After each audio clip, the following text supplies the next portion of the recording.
I love the fact that there's so many videos online. What I think is challenging for somebody who's learning for themselves is they don't know what they don't know. So they don't know that a video is teaching it in one direction and there may be another 1 or 3 directions to do it in, right?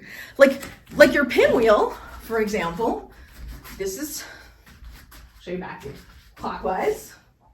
This is counterclockwise. This is overhand opposite or inward because it's going in at the top of the turn. And then this is underhand opposite or outward. That's the same pattern, right? You're doing a front to back reel at the head, but it's 4 different directions. If nobody tells you, how do you know? Practice into your weakness, perform from your strength. So do what you love when you're performing. Like I heard you say, well, this is my go-to move. There's nothing wrong with having a go-to move. We all have go-to moves. The goal over time is just to increase the number of go-to moves that you have.